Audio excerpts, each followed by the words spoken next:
Hello friends, welcome back to our channel. Aji ami synonyms aru antonyms or previous year questions korim. So let's begin.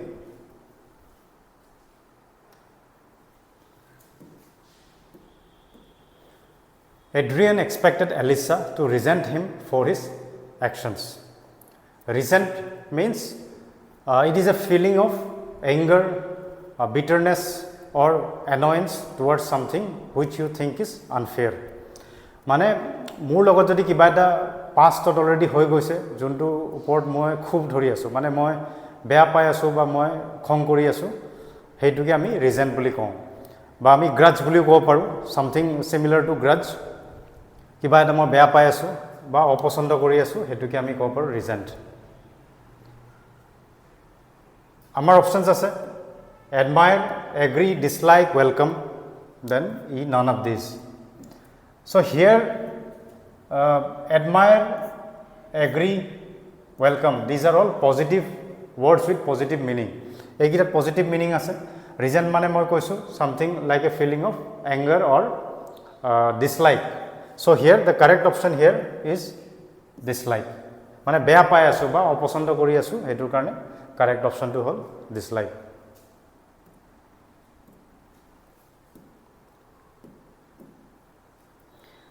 Next, Queen Gulnar of Arabia mourned her beauty. Mourn mane ami jano mourn mane kiba eta dukh bezar kori thaka. Koise her dash beauty. Waning or mane ki we have to find the meaning of waning. Wane means something which is decreasing day by day or which is shrinking day by day. Mane day by day jiman din par hoy ase horu horu hoy goi ase ba kom hoy goi ase ba weak hoy goi ase. হেতুকে আমি কওঁ wane. Wane পৰা হৈছে waning. Options here are frightening, futile, false, fading. Frightening means we know something which is terrifying or which is feared. মানে ভয় লগা, ভয়ানক। হেতুক আমি কওঁ frightening. Futile means useless or pointless. কাম নাই কিয়া। Then false, we know what is false. Fading মানেও এনেকুৱা এটা বস্তু যোনটো কমি গৈ আছে বা Suppose আমাৰ কাপোৰৰ কালাৰটো কমি গৈ আছে আমি হেতু কওঁ ফেড হৈ গৈ আছে যিকোনো বস্তু shrink হৈ গৈ আছে কমি গৈ আছে বা decrease হৈ গৈ আছে হেতুকে আমি কওঁ fading and waning and fading here are synonyms. That's why fading is the correct answer here.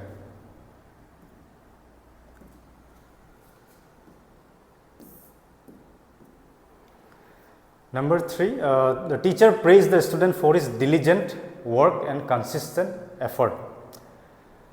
Diligent means persistent and hardworking, attentive. Mane diligent yet amar studentor kotha koi ase student hardworking student or he is a very persistent student. Persistent mane lagi thaka stubbornly mane lagi thaka eta mane eta kamote bhalke mon di pelai lagi thaka hetuke ami kong diligent. So here we have options fragile, lazy, squander and persistent. Lazy to nohoy squander means wasteful kiba eta moi chance paiso he chance to moi oposoy kori dia ba moi borbad kori dia nosto kori dia so that is squander wasting or wasteful. Fragile means extremely tired or exhausted mentally or physically mane ekebare amar tired hoy jao obok hoy jao hetu koise fragile. So fragile also cannot be the answer. Diligent means extremely hardworking and attentive and persistent. Lagi thakibo para. So persistent is the correct answer.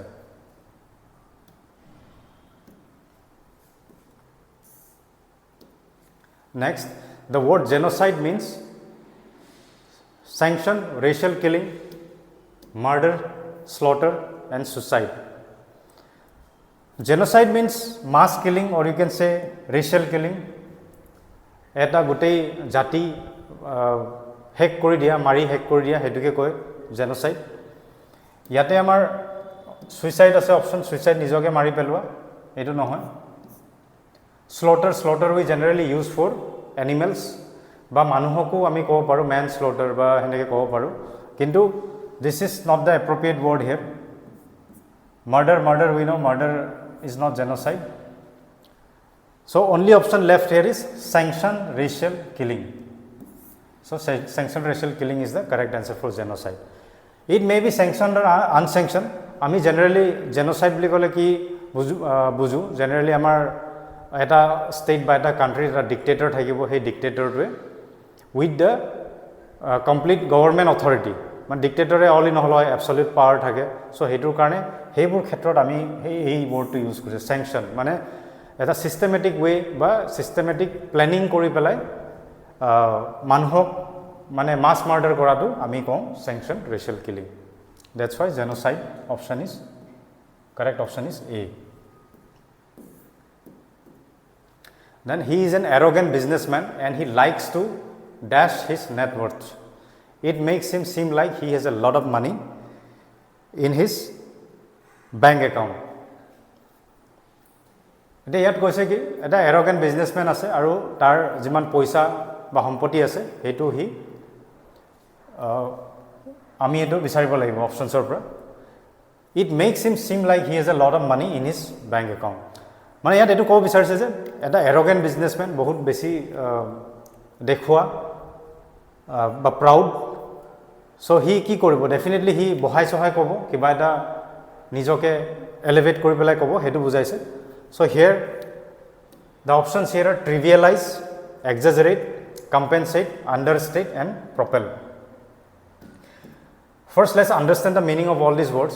Trivialize means to make something seem less important or small than it really is. Kiba eta bostu jiman dangor hoy hetu bostu horu kori pelai koa ba hetu understate kori pelai koa.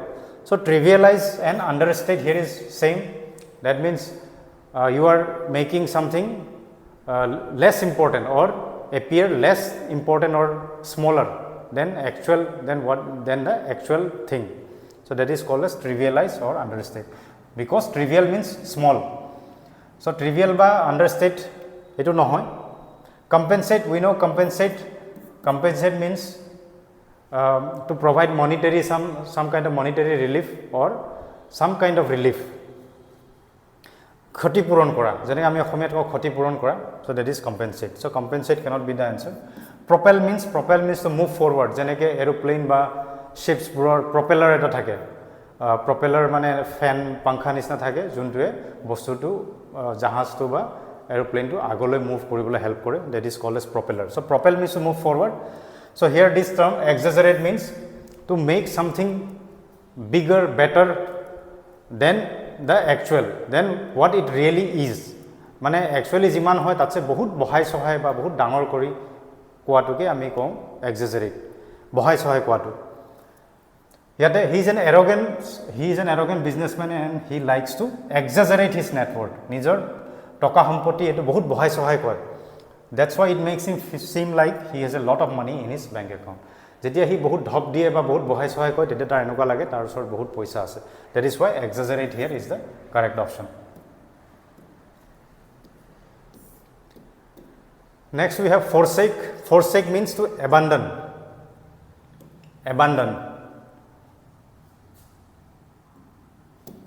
Forsake meaning is abandon.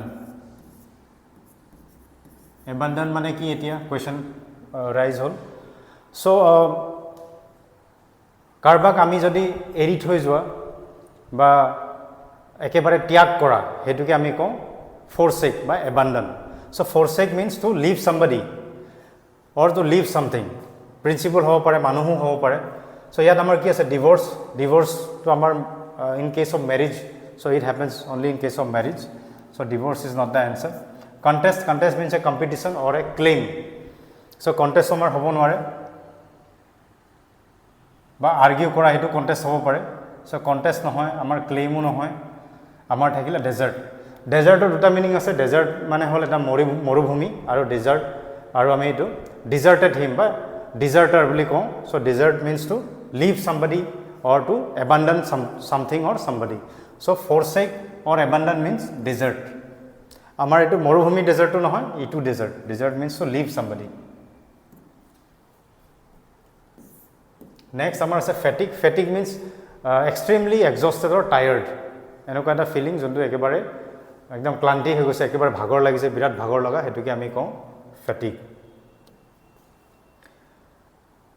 ইয়াত আমাৰ আছে mission tiredness vigor obese mission মানে আমি জানো কি হয় tiredness is the correct option here vigor means full of energy শক্তি থাকা বা enthusiasm হেতু আমি কওঁ vigor obese means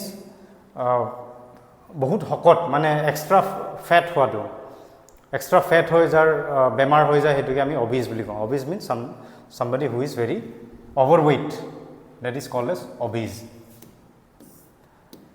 Number 8, Sachin Tendulkar was an indispensable member of the Indian cricket team in his days. Indispensable means something which you cannot do without, মানে something which is very essential. এই মানুহজন নোহোৱাকে আমাৰ একো কাম নচলে হেতুকে আমি কওঁ indispensable. কাৰণ Sachin Tendulkar যেতিয়া খেলি আছিল যেতিয়া Tendulkar আউট হৈ যায় তেতিয়া গোটেই টিমটো মানে গোটেই টিমটোৱে মেন্টালি হাৰি যায় বা ম্যাচটো হাৰি যায় হেতুকে বুজাইছে indispensable member মানে তেও নোহোৱাকে হেতু নচলে টিমটোৱে নচলে that is called as indispensable that means extremely important or essential so here we have option essential that is the correct option here. Then number 9, choose the correct pair of synonyms which choose the correct pair of words which are synonyms to each other. আমি synonyms এটা pair বিচাৰিব লাগে rely মানে ভৰসা কৰা বা depend কৰা কাৰোবাৰ ওপৰত ডিপেন্ড কৰাটো কৈছে rely resist কৰা মানে refuse কৰা then এটো নহয় rule and rule মানে আমি জানো rule মানে কি হয় rule মানে কি rule means to regret পস্তুৱা কিবা এটা পস্তাৱা বা পস্তুৱাটোকে আমি rule বুলি কওঁ regret so rule and rule no connection secret and clandestine secret মানেও গোপন হয় clandestine মানেও গোপন হয় something which is done secretly so both are synonyms here so this is the correct option sight আৰু sight আমি জানো sight মানে vision আমি দেখা পোৱা sight হেতু eye sight হেতু কৈছে আৰু sight মানে কাম কৰা জায়গা এটা কাম কৰা sight construction workers যত কাম কৰে হেতু এটা sight হয়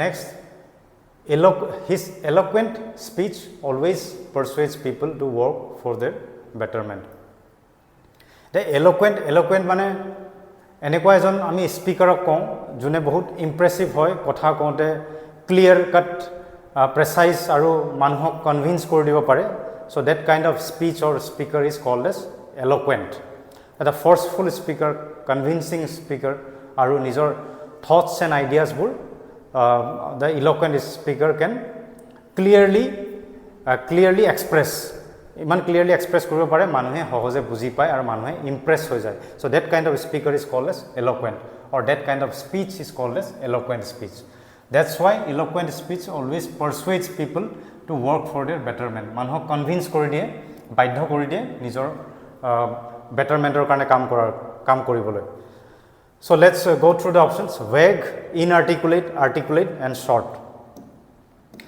doesn't have any connection here this is meaningless here we have you can see inarticulate and articulate so these are opposite words so the answer has to be between inarticulate and articulate vague means something which is not clear or which has double meaning which is not easily understandable or which is not clear so the options are between inarticulate and articulate so articulate means to speak very well or to express one who can express his ideas very clearly and inarticulate means somebody who cannot express ideas clearly so inarticulate is the opposite of articulate so eloquent synonym here is articulate art or monot rakhile hol art iman dhuniya ke koy art or nisna koy so articulate is the synonym of eloquent here so with this we have come to the end of the session thank you very much for your time